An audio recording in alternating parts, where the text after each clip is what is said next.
As India continues to engage with Pakistan in the Western Front, Team Northeast Live travelled to the extreme point of the country's eastern frontier Anjao district of Arunachal Pradesh. Team Northeast Live got an experience of the feel of the level of preparedness among the locals in case of any eventuality, given the fact that an unpredictable neighbour like China exists in the neighbourhood. During interaction with locals, it was evident that people here are prepared to face any kind of challenges. They shared as to how they have received training from the SSB personnel on firing using different types of guns, how to lay ambush and form camouflage in the jungles and mountains.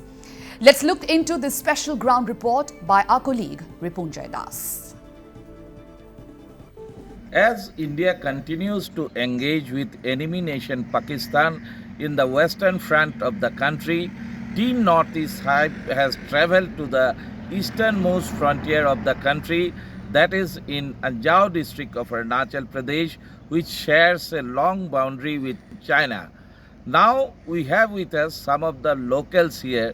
Like to know straight from that how they describe the situation which prevails right now in the country, and also how prepared they are in case there is any kind of eventuality, I'd like to say, in this eastern front. Thank you north east lab. हमारे यहाँ के लोग पहले भारत माँ को प्रणाम करते हैं। यहाँ के वासी लोग 1 इंच भी किसी को अगर चाइना हमें आक्रमण भी करते हैं आज के वक्त, हम यहाँ के सभी बॉर्डरिंग विलेज में जो लोग रहते हैं वो लोग सक्षम है अपने आप में।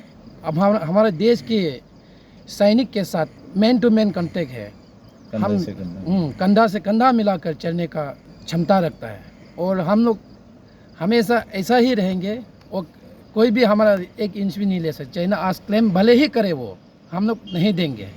हम देश के लिए कुछ भी करने को तैयार है। ख़ास तौर पर हमारे मिसमी भाई लोग 1962 वार में भी हम लोग ने बहुत से अपने भाई को गंवाया। इंडियन आर्मीज़ को सपोर्ट करने में, योगदान में, सामान लोड बुकने में, ऐसा हमारे पास है देश के लिए त्याग देने के लिए। आपने कहा क्या अवेयरनेस है हमारा यहाँ पे। अरुणाचल के लोगों को अवेयरनेस का कोई आवश्यकता नहीं है। अवेयरनेस ऑलवेज है 24 घंटा, 24 आवर्स। बाय बर्थ भी हम लोग अवेयर है, क्योंकि ऐसे अगर कल को ऐसा कलामिटीज़ पैदा हो जाता है, इस प्रकार का कोई जंग छिड़ जाता है चाइना इंडिया, तो हमको कोई ज़्यादा मुसीबत नहीं आएगा, क्योंकि हम लोगों में यहाँ में बाय बर्थ हम लोग ने पहाड़ चढ़ा हुआ आदमी है, पीछे बैग में लोड लेकर चढ़ा हुआ आदमी है, जंगल में क्या खाना नहीं खाना वस्तु हमको जानकारी है, मेडिसिन का जानकारी है, पूरा अरुणाचल वासी को सबको ये ज्ञान है। तो हमको इसमें कोई तकलीफ नहीं होगा, पहली बात। तो दूसरी बात, जंग छिड़ जाएगा तो हमारा युवाएं आफ्टर 62 वार 64 में SSB का गठन हुआ, एक फोर्स है उनका गठन हुआ। तो गठन होने के बाद यहाँ के लोगों को अवेयरनेस का ट्रेनिंग दिया गया है, जैसे कि बंदूक चलाना, इंसास चलाना, 303 राइफल चलाना, किस प्रकार से हमको अटैक करना, एम्बूस करना, किस प्रकार से हमको कैमोफ्लेज करना, किस प्रकार से हमको डिस्टेंस रीडिंग करना, ये सब, और नाले कैसे रोप से पार करते हैं, ये सब का ट्रेनिंग मैक्सिमम लोगों को यहाँ में सिखाया गया है। मैं खुद भी 2000 में डेढ़ महीना के लिए हपलोंग में ट्रेनिंग में हम लोग गया था। एक यहाँ से बहुत लड़का लोग गया था, युवाओं लोग, और महिला लोग भी ईटानगर में जाकर ट्रेनिंग करता है। और गांव में, हर गांव में SSB लोग ने बंदूक चलाना सिखाया गया है। तो कल को अगर ऐसा लड़ाई का कुछ इस प्रकार का परिस्थिति हो जाता है तो पक्का हम लोग देश का साथ देंगे। देश के सिपाही को मैं सैल्यूट करता हूँ, जो सीमाओं में इतना हमारे लिए रात दिन वहाँ पे तैनात है, तो उनको मैं पक्का साथ दूंगा। हमारे युवाओं लोग सब लोग साथ देगा, तो इसमें कोई तकलीफ का बात ही नहीं है। धन्यवाद। Thank you.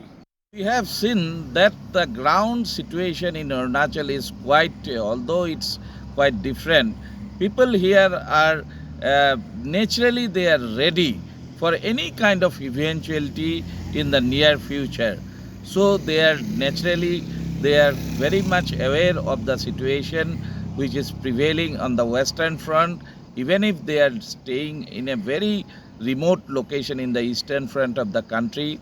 like in Anjao district, which has a long boundary with China, but still they are very much aware of the situation, and they have also kept themselves ready for any to deal with, to face with, to tackle with, and to, of course, extend maximum possible support to our armed forces in case there is any kind of situation in the near future. With camera person Pranip Das, this is Ripunjay Das reporting from Anjao district, the Indo-China border for Northeast Live.